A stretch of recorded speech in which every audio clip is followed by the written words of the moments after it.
3 billion people, around 40% of the world's population, use online social media, and we're spending an average of 2 hours every day sharing, liking, tweeting, and updating on these platforms. That actually breaks down to around 500,000 tweets and Snapchat photos every minute being shared. With social media playing such a big part in our lives, could we be sacrificing our mental health and well-being as well as our time? What does the evidence actually suggest?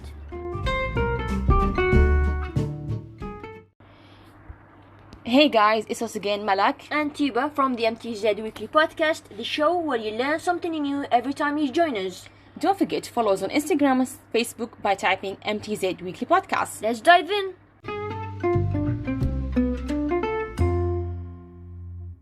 Now, our topic for the episode is, does social media bring more harm than good? Personally, I think it all depends on the way we use social media. What do you think, Tiba? Well, I believe that technology has improved and has advanced tremendously throughout the years, especially now in 2022. The internet has become literally a large factor in many people's lives. So social media is the one part, the center of so many things right now. You can use it in good ways and you can use it in bad ways. Yeah, I definitely agree. Yeah. Especially in today's society, more people and even a wide variety of ages, even kids 3-4 years old, they all be using the internet. And it has definitely impacted society in such ways. I mean, it could be positive ways and it could be negative ways as well. I mean, it all depends on the person, whether they know how they use social media in a good way or they're using it extremely negatively. That could obviously affect the life overall. Yeah, it can be highly beneficial. It literally just contributes positively. It gets you out sometimes from loneliness if you're talking to your friends, if you keep it in contact with your family members. So as you said, there are definitely so many ways that social media does actually benefit our lives. We can stay connected to our friends, to our family. Maybe you have someone living abroad. You can have video chat with them. You can enjoy chatting with them. I don't know, whatever you're sharing with them. It all contributes positive to your life, but it all depends on the way you use social media. Are you using it the correct way, or are you just exaggerating? Right. Yeah. So studies have shown that increased use of social media platforms like Facebook, Instagram, and TikTok is leading to depression, anxiety, and loneliness.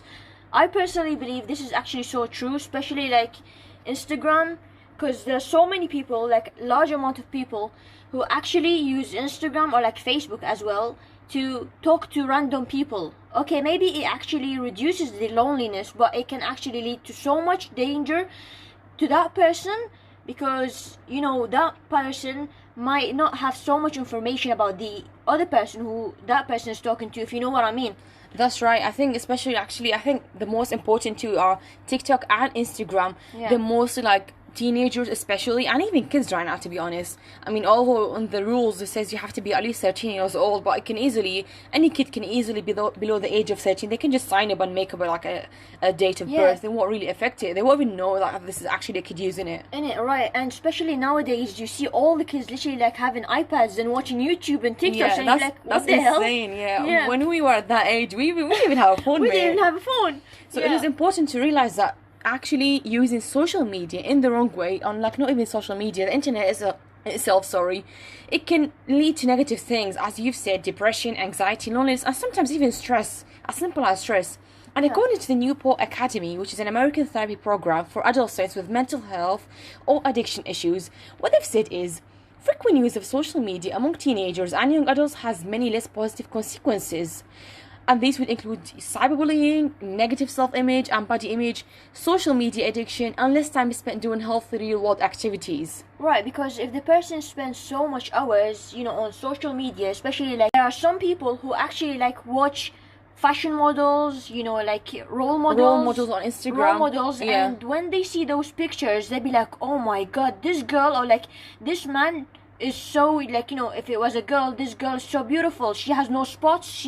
Her body shape is so nice, and this unconsciously they won't realize that it's actually edited. Yeah, but they unconsciously don't realize it, but it actually it actually affects them inside, because they were thinking, why do I have spots? Why is my body shaped like that? Yeah, they'll probably lose the confidence as well, because they're Right. always looking at these role models. They're looking so beautiful, they're living the best life, they're traveling, and they'll think of themselves less. So it does affect the self-confidence and self-image as well. Yeah, though in each like picture that you see, especially role models or like actors, and the picture is like so nice and so edited, but this is literally like edited, as I said. It's like, not the reality. the reality. Maybe they be showing you so happy, pictures are so happy, videos, they're laughing and all of that, and in the other side, Yeah. they're literally just depressed, and So what's Yeah. important to know is that not everything you see is actually happening. Yep. Because people definitely wouldn't want you to see the bad, not like bad side, but they wouldn't want you to see them feeling depressed or unhappy. And especially like for the past 3 years now, I think COVID-19 pandemic, it did affect so many people. The fact that we're all staying at home, especially at the beginning of this pandemic, people couldn't even go outside. It was so dangerous because the illness was spreading. So it did cause more people to spend unusual amounts of time searching online, exploring. And it's a fact that the longer everyone spends on the phones, the less time they have to spend with the family, the beloved ones, their friends. So it does definitely affect your life overall. that is one way. Another way of thinking of it is that, good people, educated people who have actually been working so hard, they can use that pandemic, they can...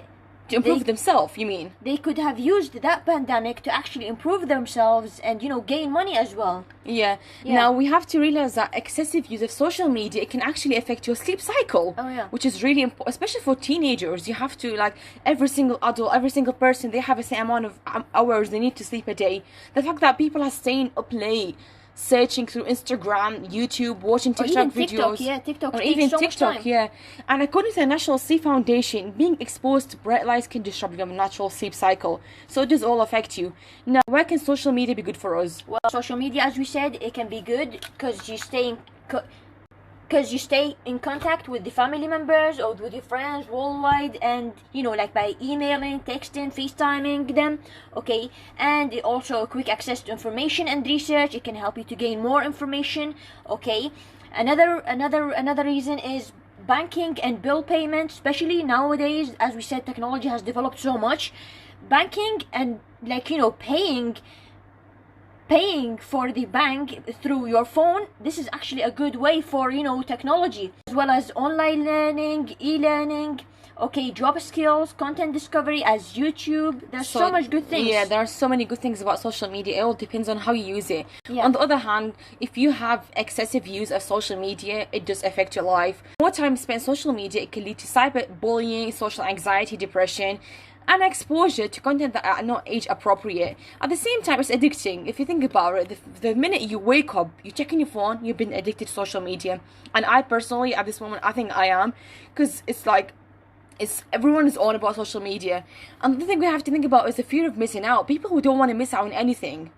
And it definitely affects your self-image as well. Yeah.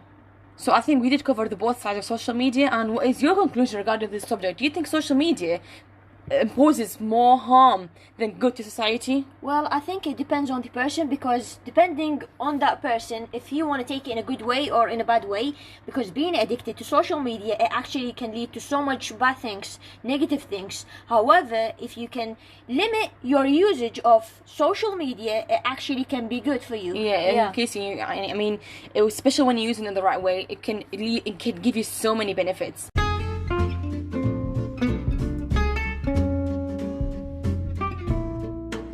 Thank you so much, guys, for tuning in. I would be grateful if you could leave us a review on wherever you listen to your podcast from. Whether it's Google Podcast, Apple Podcast, Amazon Music, YouTube, and Listen Notes. Don't forget to show us your love and support by following us on Facebook and Instagram. Just type MTZ Weekly Podcast. In the next episode, we'll be discussing, are women more complicated than men? Stay tuned. Bye-bye. Bye-bye.